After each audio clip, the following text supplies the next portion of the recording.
Kroger Delivery makes it easy to do your holiday shopping in a jingle. There might be a lot on your to-do list, but thanks to Kroger Delivery, you can get everything you need delivered straight to your door at the same great prices you'd find in store. Our refrigerated trucks always ensure that your groceries arrive fresh. And right now, you can save $20 on your first order of $75 or more and get free delivery with a Boost membership. Restrictions apply. See site for details. Kroger, fresh for everyone.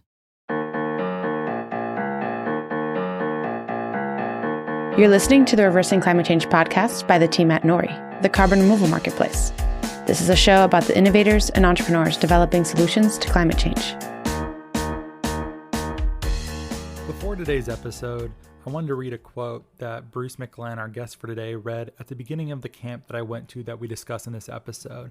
It's from Khalil Gibran's The Prophet, and I thought it was beautiful and really set the tone well for what we were trying to do and what we're going to talk about today. So this is from Khalil Gibran's The Prophet. Then an old man, a keeper of an inn, said, "Speak to us of eating and drinking." And he said, "Would that you could live on the fragrance of the earth, and like an air plant be sustained by the light. But since you must kill to eat, and rob the newly born of its mother's milk to quench your thirst, let it then be an act of worship. And let your board stand an altar on which the pure and the innocent of forest and plain are sacrificed for that which is purer and still more innocent in man. When you kill a beast, say to him in your heart, by the same power that slays you, I too am slain, and I too shall be consumed. For the law that delivered you into my hand shall deliver me into a mightier hand. Your blood and my blood is naught but the sap that feeds the tree of heaven.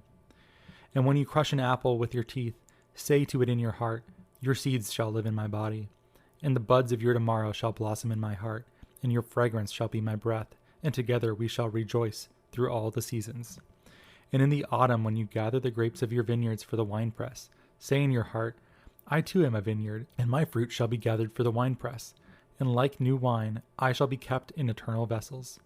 And in winter, when you draw the wine, let there be in your heart a song for each cup, and let there be in the song a remembrance for the autumn days, and for the vineyard, and for the winepress. I hope you enjoy the show. Here it is. Hello and welcome to the Reversing Climate Change podcast with Nori. I'm Ross Kenyon. I'm one of the co-founders of Nori, and I'm also the director of creative and marketing here. Today I have with me Bruce McGlenn, founder and lead instructor of Human Nature Hunting. I recently drove out to Eastern Washington to attend their holistic animal processing workshop. We talked a lot about conservation and climate change and how hunting may fit into that. I know this is a little bit of an unusual show. Bruce, I think it took a fair amount of sniffing me out to make sure this was legit. Actually, I don't know. I think maybe it was just an unusual offer that came your way, but I appreciate your interest in doing this. Oh, thanks, Ross. I appreciate it too. And it's not that unusual. You know, there's so much of this that's connected, and it's not maybe the most usual topic that you're used to, but I think it's going to be interesting to dig into it. I think so too. Why do you think there is such a gap here? People who care about climate change and people who hunt, I think, often have more overlap than maybe they think that they do. I thought the students who came, so I was there observing, I was not actually a student, but the students who came struck me as very thoughtful. They were there for reverential and honorable reasons. I didn't pick up a lot of rah, kill them all, who cares about the animals. It seemed to be a much more significant kind of event. How do you frame hunting? Why did it feel reverent to attend a workshop like this? Well, when I hear what you're saying, I think hunting gets a bad rap a lot because there are people out there that call themselves hunters and are doing things like you described, and they kind of get the headlines in the news. But I think, and I hope, that's a pretty small sector of the hunting population. And myself and a lot of folks I know that hunt do it for reasons primarily to reconnect to our environment and nature and our food systems and cycles of life and death, and just to be closer to the planet in a lot of ways. And that's how we frame our program. It's not I mean, it is a program on hunting, but fundamentally and foremost, it's how do we help people reconnect or strengthen their connection to nature through hunting.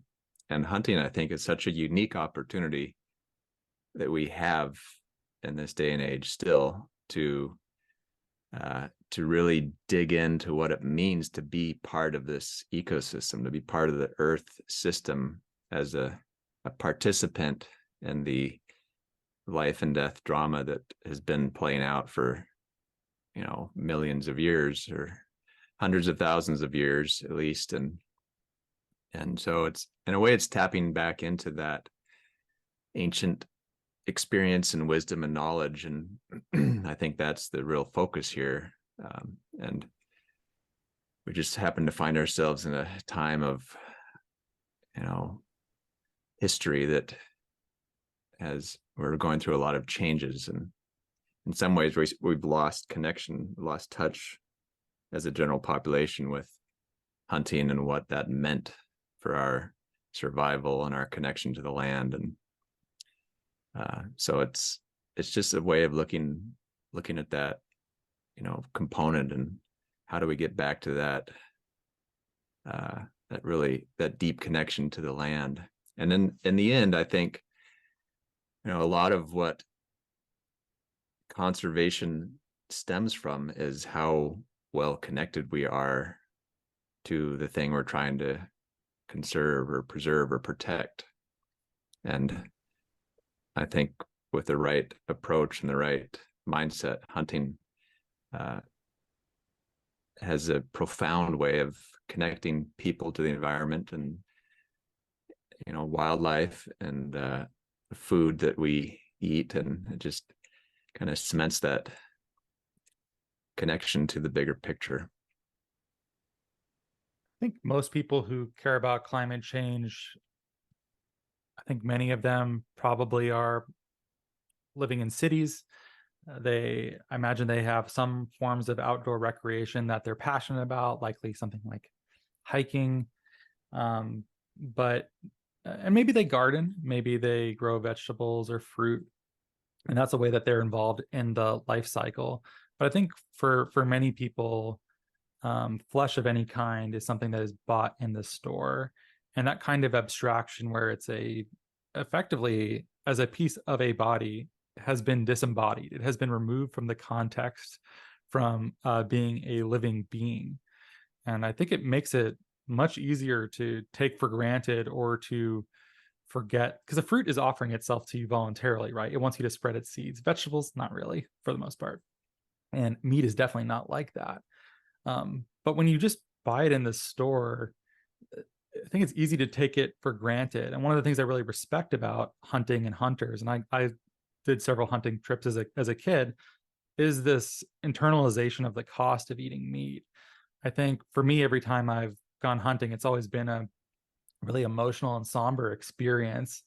And I think it's good that meat should feel like that. You are taking a life, and being connected to it in that way, I think, makes you appreciate it and re-understand the cycles of life and death that all life depends upon, of eating other things that in many cases do not wish to be eaten. I think that's humbling, and there's almost a cosmic significance to it. I don't want to be grandiose about it, but do you connect with what I'm saying? Yeah, and I think a lot of folks that come through the program do too. It's one of the first things. I mean, the program you attended was more of an advanced course where we focused on working with animals. Our typical course is a 4-day course, and it's covers the whole spectrum of hunting. But one of the earliest one of the things we get into fairly quickly is dealing with an animal, dispatching an animal, field dressing it, skinning it, butchering it, breaking it down into bite-sized pieces. And at first, they're not sure what they signed up for, and they're not sure if they really want to experience all of it or witness or observe it. But then the more they think about it, it's like, yeah, this is not going to be easy, but it's what I signed up for, and I feel like it's important. And by the time we work through the whole process and are, sampling the tenderloins as an appetizer before the next meal, they seem to have a much different perspective on the whole thing, and saying, it's just so crazy how, I mean, first, how far removed we are from this, and then second, like, this thing was it was an animal a matter of hours ago, and now it looks like food that you buy in the store, and they start to put these pieces together. Like, this is what we're buying, but it's all wrapped up, and some people call it have referred to it as hiring a hitman to kill their to kill and wrap their meat. God. And I think by taking part in that whole process, at least for me, I become much more appreciative and respectful of that animal, where that food came from. I want to treat it with as much respect, and take care of it as much as I can, and I don't want to waste any of it. Has anyone ever left one of your programs and committed or recommitted to vegetarianism? Not that I know of directly, but people say, and I'm in a similar boat, in that they say I'm basically going to be a vegetarian unless I can hunt and gather my meat protein. And I really, our family doesn't buy much meat at all. We're able to get enough deer, elk, and salmon, and primarily to keep the freezers full. And we've got other family members that hunt and fish. So on a lean year, we might be able to lean on somebody, and then on a good year, we can share it and not have to purchase meat. I mean, the occasional package of bacon, maybe, but I've had vegetarians tell me that that's really a spice rather than a meat. I respect that a lot. Would you agree with the statement that people should be hunters or vegan, but not as much in between those two? Well, it's interesting thinking about the two, because as I understand it, vegan, vegetarianism, a couple of their main values, as I understand it, are one, not to exploit animals, and two, minimize suffering. And those are basically the same for hunting, because it's illegal to sell wild game. You cannot exploit it. And most hunters want to minimize suffering of animals, in the process of hunting one. And that's a whole other conversation. I mean, what is suffering, and who's aware of it? And we could go down several rabbit holes about what happens when a pack of wolves takes down a elk, and it's a slow death. And is there suffering? Is that right or wrong? I don't, it's neither. It's the way it's been happening on this planet before we came along. And I think we were part of that process, and it's not until recently that we've extracted ourselves from that process. And in doing so, we could be giving up something pretty critical in terms of our connection to the land. Aldo Leopold, who was a conservationist, and early in his career was a forester. He was, I think, had a task to shoot wolves because they figured wolves were bad for the ecosystem, and he shot one and realized that he was making a mistake. And as he watched this thing die, and he started looking at things from a bigger, broader perspective. And he talked about intelligent tinkering being one of the first steps to take care of, and that, if a system is good, all parts of the system must contribute to that goodness. And in a way, hunting has been part of the system for a long time. And by, and with an intelligent tinkering, you don't just pull a part out and toss it because you don't understand it, because it's part of the whole, even if you don't understand how it fits in. And I think hunting, can be like that, and that we've pulled it out and we've almost thrown it away. I mean, hunting is on the kind of the brink of extinction in a way. A lot of people arguing against it, very few people actually hunting. But in doing so and pulling that piece out and throwing it away, what are we missing? What are we losing in part of the bigger equation that we may not understand? I mean, that relationship to the land, to the animals, to the food that we've cultivated over hundreds of thousands of years, all of a sudden, in the blink of an eye in geologic time here, has been kind of pulled out and tossed aside. So I think that's important to keep in mind. Like, how long, I don't know the history of veganism and vegetarianism and how far back that goes. But it's that's a complicated question. And I think there are merits for pursuing vegetarianism and veganism if the alternative is supporting the commercial meat industry. But if you have the chance to hunt your own food, we've had several proclaimed vegans that have come to our courses because they want that connection. They want that kind of, opportunity to eat meat. They don't want to support the commercial meat industry and the suffering and the exploitation that happens in that. So I'm not sure if I'm answering your question directly, but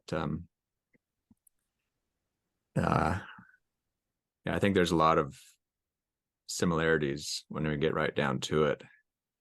And I suppose, like a lot of things, it just depends on what the intention is behind it. I think that's a good way to thread the needle.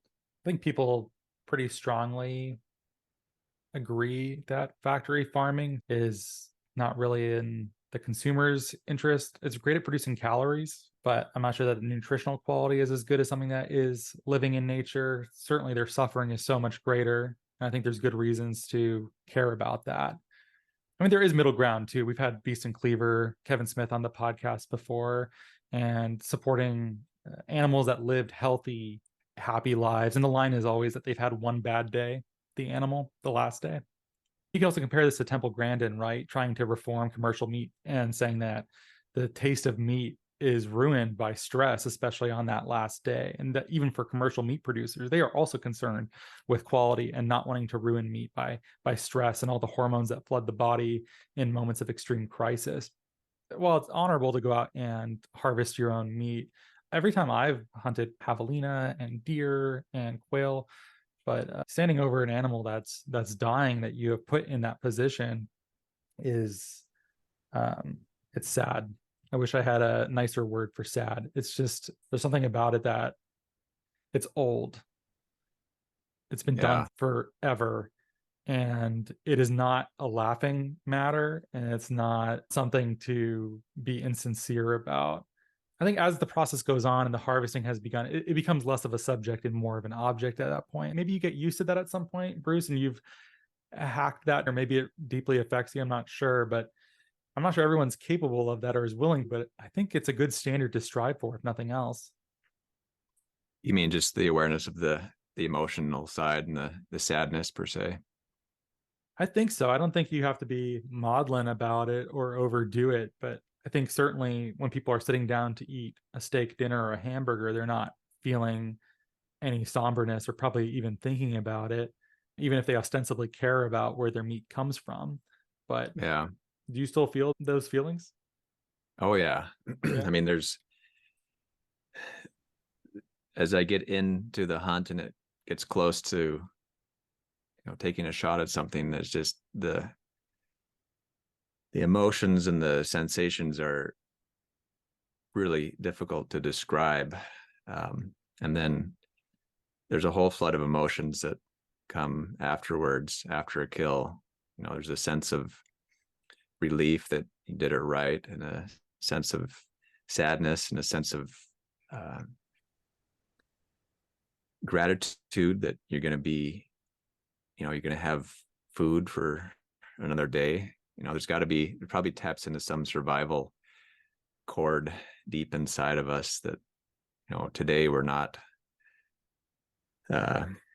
limited to what we can go out and hunt and gather on the land.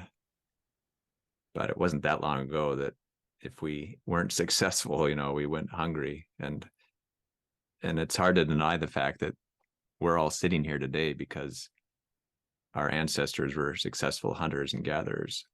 If they weren't, they didn't gather, or they didn't get enough food to survive and pass on their genes. And I'm also curious, when you had the javelina hunt, when you shot that javelina, and did you have a chance to eat it? And what was your experience with that? I found it actually fairly traumatic because it was on a family friend of ours. They leased land in Texas, as so much hunting happens in Texas through leases like that. It actually may have been wild pigs and not specifically javelina. I'm trying to go back in my memory. It's been nearly 20 years at this point, but they had actually been trapped. So it was actually less of a hunt. Much of the hunting there was deer stand oriented and not tracking and wildland kind of movement. But I think it was more of a, okay, they are captured, they destroy this land, they're an invasive species, we're going to turn them into, pork chops and bacon. But yeah, I remember just sobbing, and especially just the execution element of it, where they're no longer a free ranging animal that is destroying the land, but it's almost just a being that needs to be dispatched. But it's sort of painful to bring up that memory too, because it doesn't feel necessarily fair in that way either, but it maybe still had to be done. Well, this is interesting, and I think it's very important to make a distinction between that and hunting. For our hunting courses, we are running them outside the hunting season, and we're not hunting. We're using farm-raised animals and trying to dispatch them in as humane a way as possible, just so we have the opportunity to work with real animals. And we talk about this in depth. Like, this is not a hunt. This is not hunting. This is more like farming, and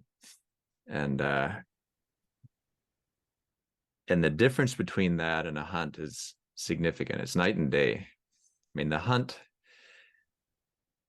the kill during a hunt is a very small part of it, but the hunt can be hours, days, weeks, or even years long.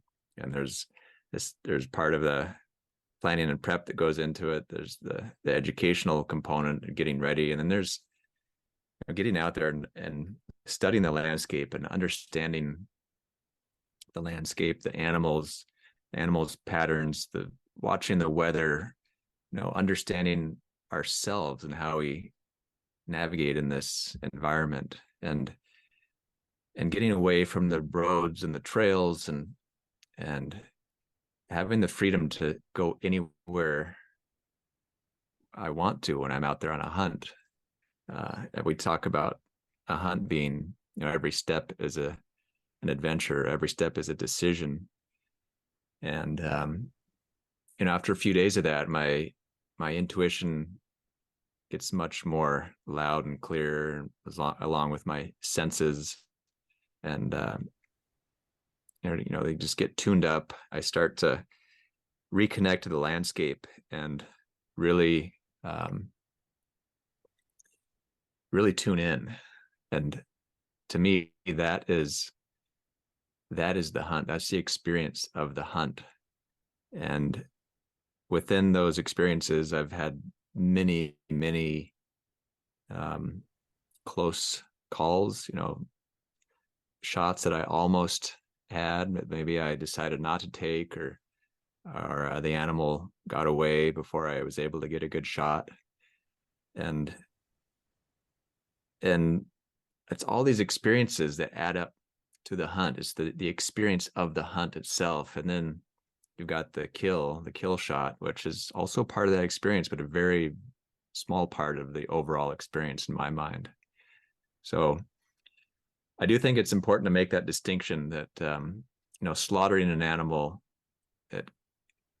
a confined animal, in my opinion, is not a hunt. A hunt is when you're out there in the wild, and anything can happen, from seeing nothing for several days to getting weathered out and taking shelter somewhere, to working hard and back-breaking, leg aching type work, hiking up and over ridges and mountains and chasing animals and looking for animals, looking for sign, tracking, putting all your senses into it. And sometimes at the end of the day, coming home empty-handed. And it would be way easier just to go to the store, but it's that experience of the hunt that I think is really critical. I think so too. And I've done that as well. I think that is interesting to focus not merely on the killing moment, but on the broader context of, that's actually the part that's being connected with nature. It's not just the life and death part, but you also are out there and you're way more observant than almost anyone else would be in the same environment. You are looking for signs of animal life. I'm sure you're being quiet. I'm sure you are not actually moving a lot at points too, listening, which I think if people are hiking, they may even have music playing. I hope not. I really hate that on the trails when people do that. Or just chatting, being social. I don't think there's a lot of that. You must have moments where the forest goes quiet and you'll sit there for several minutes trying to figure out, is there a predator nearby? Is there what just happened exactly? Right. Yeah, definitely. It's not uncommon to cover 6, 8, 10 miles a day, but also there are periods where you're sitting for a half hour or creeping and, maybe going 20, 30 yards in a half hour, trying to get into position, or just really moving slowly through the environment, the landscape, because you feel like something's there. And it's going into nature. I mean, and I want to say a couple things here before I forget, but stepping back just for a second, we're talking about the kill and how emotional that can be. And I wanted to say that, when I'm not out in the hunt and I'm thinking about killing something, I have really no interest in doing that. And if I have to do it, like slaughtering a farm animal, it's, I try to make the most of it, make the best of it, and respect that animal. But it's not a fun experience, and it's not really something I want to do if I don't have to do it. However, when I'm out in the hunt and engaged in the hunt, I have a totally different relationship with that cycle of life and death. And it seems to flow. It seems to be part of the process more in that way. It's not that I don't still take it seriously. But there's a shift when I get into the hunt, that this is kind of this is a little bit of a survival approach here, that I'm going out into the woods with the intention of killing an animal so I can bring it back and eat it and feed my family and my community, and we can survive another day. And if you're living in the northern latitudes like we are, that we don't get a lot of vegetables year round and fruits. And so in a way, hunting animals have the ability to convert cellulose into muscle. Grass, they eat grass and turn that into their muscle, and we don't have the ability to eat grass. And grass, it basically is capturing solar energy, and so it's just parts of the whole system that are changing form, and we're ultimately all powered by the sun. And it just happens to be that animals in this climate provide a really convenient and great way to preserve food in the live form until it's needed to be eaten. And I think another aspect of this, you mentioned hiking and backpacking, which I've done a lot of growing up, and skiing, and I enjoy those things, and they're quite different. I mean, a lot of times backpacking, you've got a destination in mind, and you're going in there to set up camp, and you got a mission, and I'm out there observing, taking in the landscape, but I'm moving through it very differently. I'm just kind of trudging down a trail, trying to get to one spot. And that's very different in hunting, where you might have a destination, but there's no trail per se. And you're wandering around, and you find one thing and it makes you turn this way, and you find another thing and it makes you turn that way. And pretty soon you're 180 degrees off of where you plan to go. And I've heard hunting, going into nature is like throwing a pebble in a calm pool, and your presence makes a splash, and those ripples go out in concentric rings, sort of alarming the general area of your arrival. But if you stay quiet and still long enough, those rings settle down and calm down, and things kind of go back to normal a little bit. And it's said that it's at that point the animals, the wildlife, have either forgotten you or accepted you, and that's when the real hunting begins. And that's always stuck with me. You can trudge out into the woods and you kind of make that big splash, but if you stay with it and tune in long enough, you start to become more part of the ecosystem.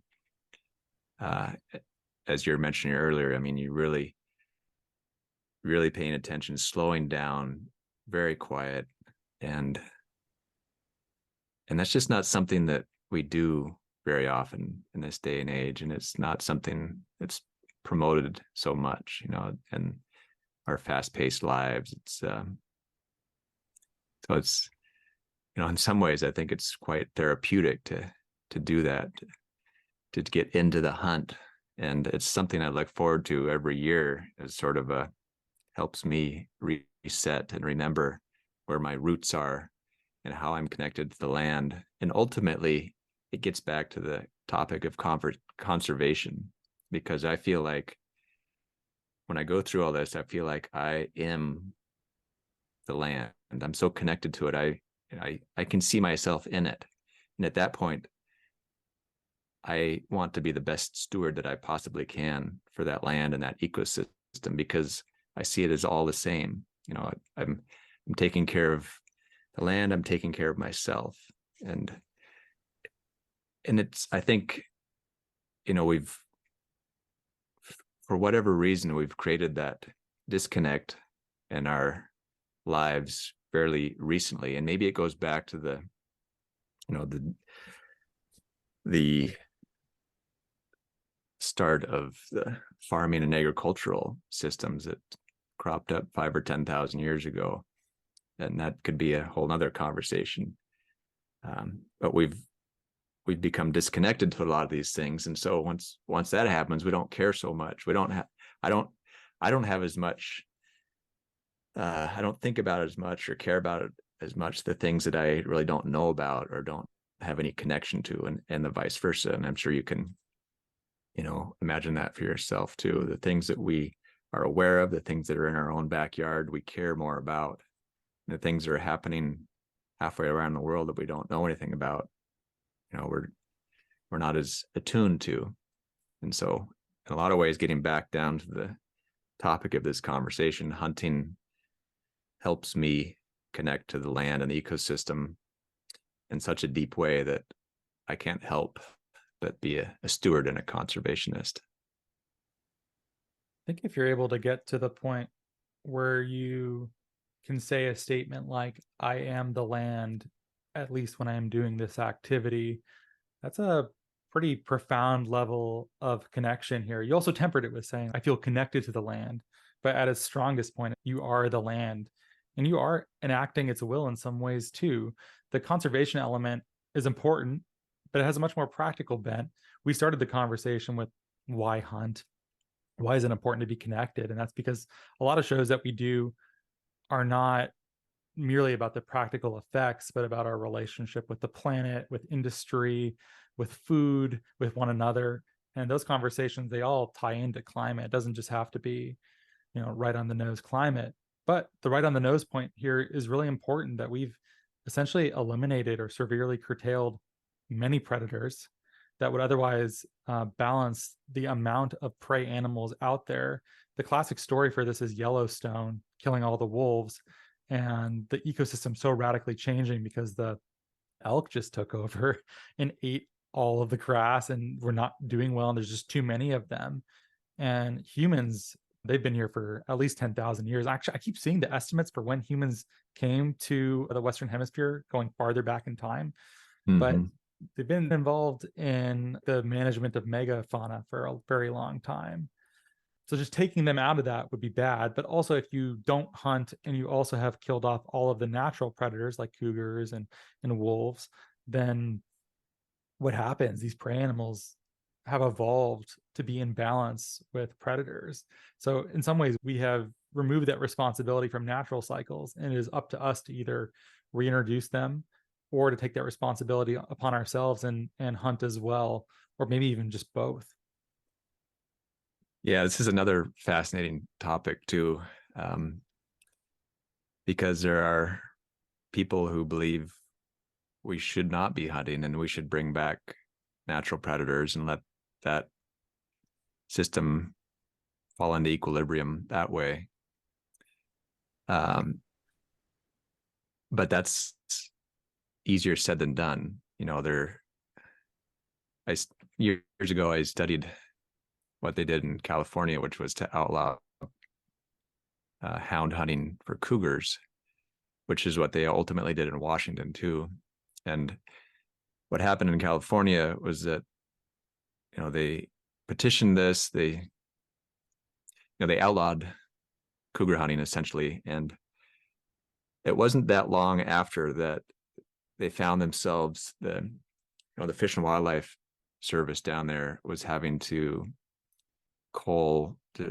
kill basically as many, if not more, problem cougars as the hunters were hunting previously. And it just turned it into it became a liability because they were coming in and eating people's pets and chasing runners and occasionally attacking somebody on a trail.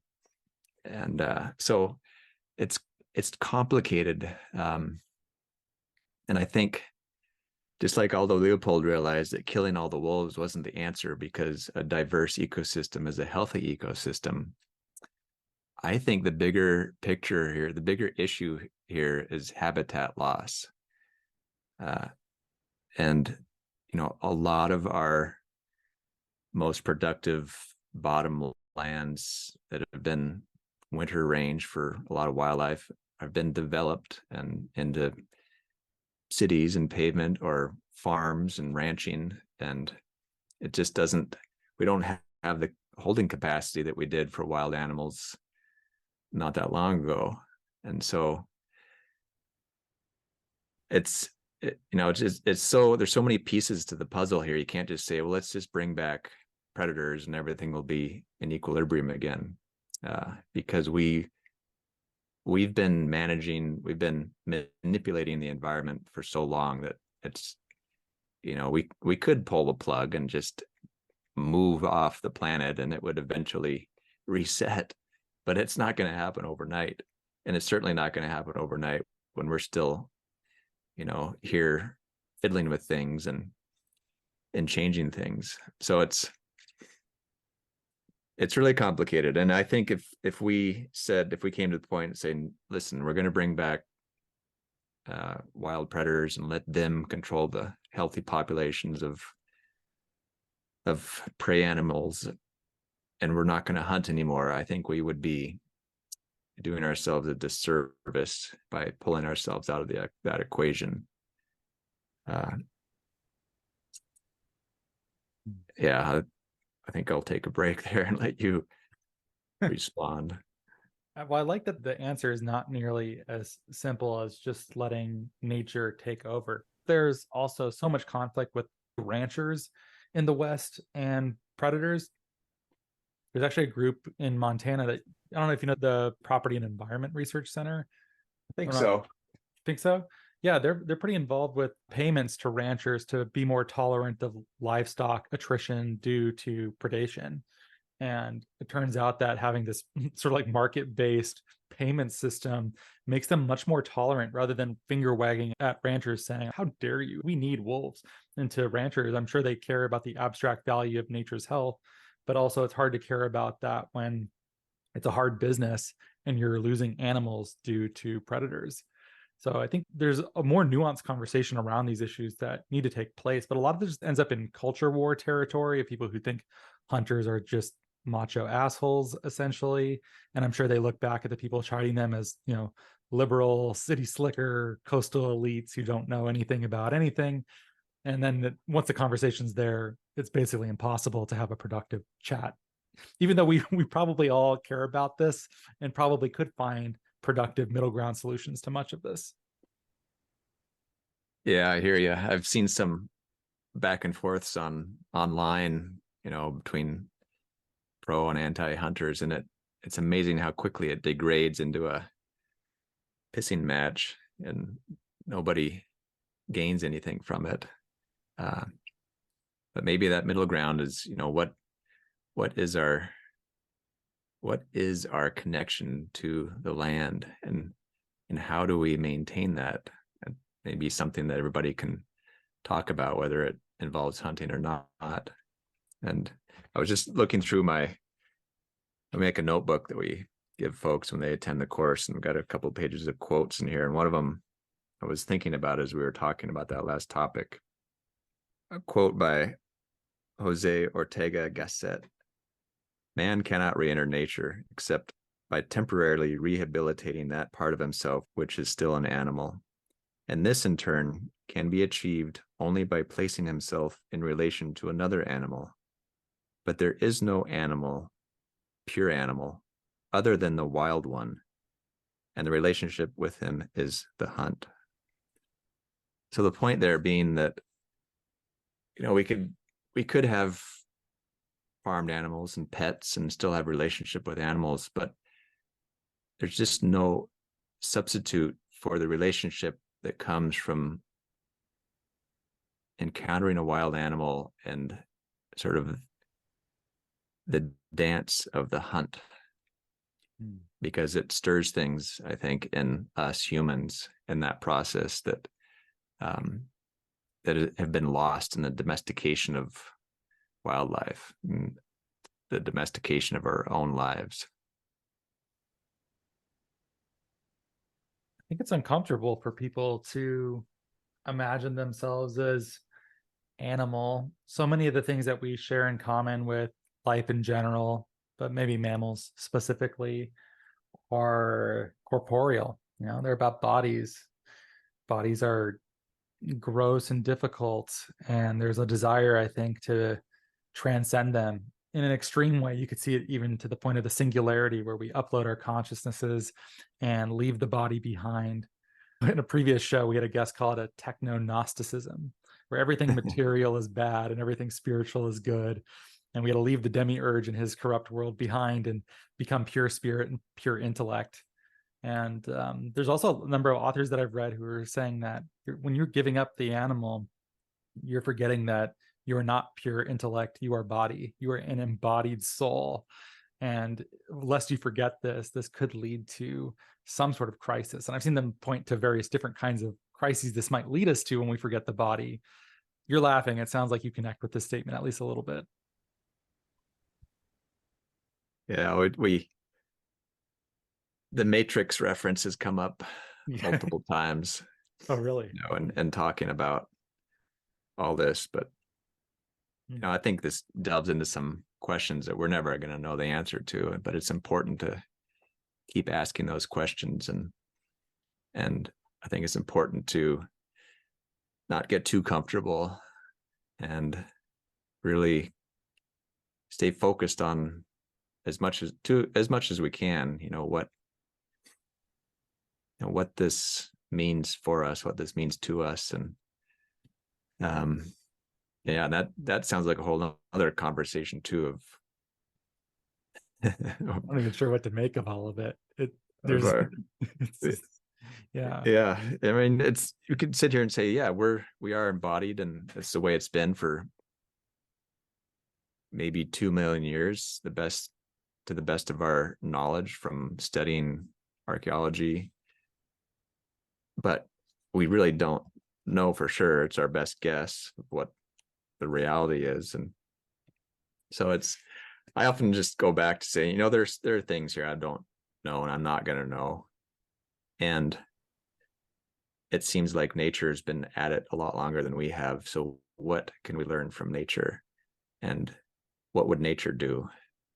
And I think nature, would include hunting, and it would include that relationship to other physical things, so that we don't forget, what that's all about.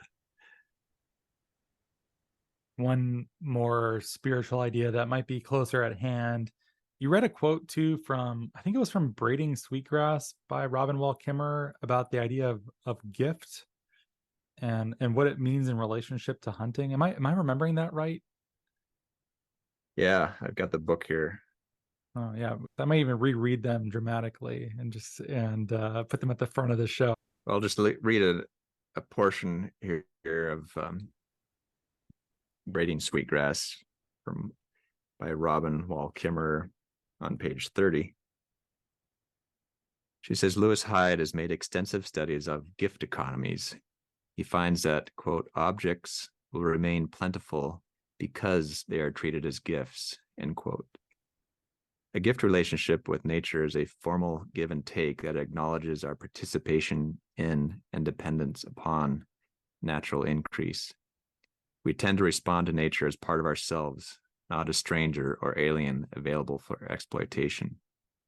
Gift exchange is the commerce of choice, for it is commerce that harmonizes with or participates in the process of nature's increase.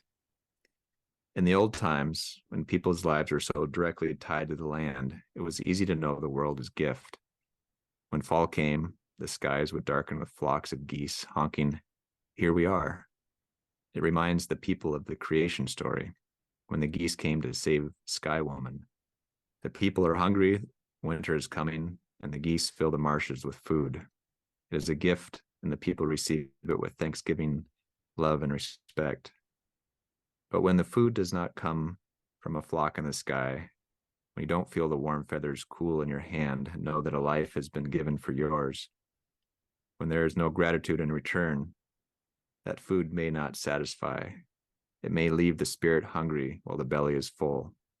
Something is broken when the food comes on a styrofoam tray wrapped in slippery plastic, a carcass of a being whose only chance at life was a cramped cage. That is not a gift of life. It is a theft. God, she's such a good writer. What a beautiful set of paragraphs. What that one line, that phrase, was it feel the warm feathers cool in your hand? Is that what it was?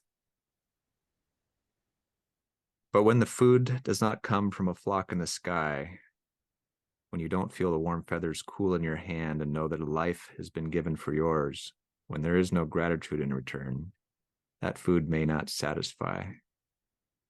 It may leave the spirit hungry while the belly is full. Wow. That's very profound. I think that's more profound than this entire episode. We could probably just cut that and then just paste that quote up there. Yeah. That's why you do it. Yeah. Oh, go ahead. Yeah. Sorry. Yeah. She goes on to say, how in our modern world can we find our way to understand the earth as gift again, to make our relations with the world sacred again? I know we cannot all become hunter-gatherers. The living world could not bear our weight. But even in a market economy, can we behave as if the living world, were a gift? And I think that gets back to partly what we're trying to do here, and that, yes, we are helping some people prepare, get over the hurdles and barriers to entry to hunting, which can be complicated, so that they can get out there and experience the hunt on their own terms. And some people that join us may not have an intention to go out and hunt, but they want to understand what the hunt is all about. And in a lot of ways, being here for 4+ days doing all this is about as close as you can get to a hunt without actually hunting. And I think it gives people that context and understanding of why hunting is so important, why it's been such an important part of our history, and what it can do to teach us about how we are part of the system and connected in much deeper ways. I think, at least from the weekend workshop that I did, I think that's certainly true. I would have liked to have gone to the typically people go to a first workshop before the one that I went to, but I've heard universally good things. One of my old friends from Chicago, Annika Wu, is she became a butcher. I'll check with Annika before talking about this, but I want to celebrate her. But I knew her from filmmaking in Chicago, and then decided that she wanted to be a butcher, and then has now moved on to, her company is called Bon Jerk, and they make amazing Chinese flavors of high quality, regeneratively produced beef jerky. I imagine there's probably other animal meats in there too. I think there's a pork one too. Amazing quality. But I think she wanted to work her way up further back in the process of understanding what it's like, because butchers don't actually harvest animals. Oftentimes the animal itself that's already been dispatched and cleaned. I wanted to take that responsibility and understand how exactly it works to be involved end to end. And she found you, and then I saw her posting about it, so I gotta talk to Bruce. But I think that might be an illustrative example of the kind of student that finds their way to you. Or maybe that's not paradigmatic. I don't know. What do you think? I think so. I appreciate Annika's approach. She's very active in women in ranching, and obviously butchering and making jerky, and wanted to understand the hunting side of it too. And in some ways, hunting and ranching and farming are fairly different paths, but there's a lot of overlap there too. And yeah, she's definitely a good example of the kind of participants we have join us here. We spend a lot of time philosophizing and talking over meals around the campfire about all of this and what it means to be a hunter, what it means to be a meat eater, what it means to be a human. And I think that's, there's a richness there that adds to the hard skills and the tools that people walk away from the course with. And so it's, yeah, and I really appreciate her approach, and she's actually been involved in helping us form an alumni community for human nature hunting, because that, I think, is also a very important aspect of all this. Is having a sense of community along with this connection to nature, and sitting around the campfire, the proverbial campfire, and having some dialogue about what all this means, rather than trying to force our agenda or force our beliefs. I think having a good, open, respectful dialogue is where a lot of things start and can benefit from. The quality of the students in mine was also similarly thoughtful and made me think. And I also like the pairing of intellectual activity with working with your hands too. I think for a lot of people, that's not that common. They clack on plastic keyboards all day long and watch TV. There's something nice about connecting in this way. And I think craft in general is important. Learning skills like this is rewarding for its own sake. And I wish there was more opportunity or desire for that. And if this appeals to you, you're listening to this show, so you probably have some affinity for what I'm saying here. Bruce, right now there's applications open for several camps or workshops of yours in the spring. Is that right? Spring and summer? Yeah, we start out with shellfish foraging and March, which is in Hood Canal, and a great way to kind of get your feet wet per se. It's a very tied to table experience. We go out and forage clams and shuck oysters and show you how to do all that, and then we prepare a big meal right there with what you forage, and on up to a turkey hunting course in the spring, and then that launches us into our Awaken the Hunter courses, which go mostly in the spring season and early summer. The multiple day courses in Kettle Falls, which is Northeast Washington, north of Spokane. Links to those things are in the show notes. Yeah, humannaturehunting.com. I'd say if you're at all interested in this realm, don't hesitate to reach out. Can always schedule a short conversation, and if you have some burning questions, this is really about being in service to humanity, what we're trying to do here. My background is in civil structural engineering, and but I shifted gears to doing this because I felt like it was a better use of my time and life energy to try to help people reconnect in this way, or at least pause and ask a few of these questions. So if you have any interest or curiosity, don't hesitate to reach out. I think some people who join us say they learned of us 2 or 3 years ago, and they've been following us and finally got to a point where they were ready to make that next step and attend a course. So it might not be something that happens overnight for everybody, but at least to start thinking about it, I think is a good first step. Thanks so much for being here, Bruce. I don't think we've done a show quite like this before. I appreciate all of your time and teaching me so much, and thank you for being here. You bet. My pleasure. Thanks, Ross. Thank you so much for listening. If you could please subscribe and give us a great rating and review on Apple Podcasts or a rating on Spotify, that'd be much appreciated. It helps us get our content out to more people. You can sign up for our newsletter at nori.com, follow us on social media, and we will catch you next time.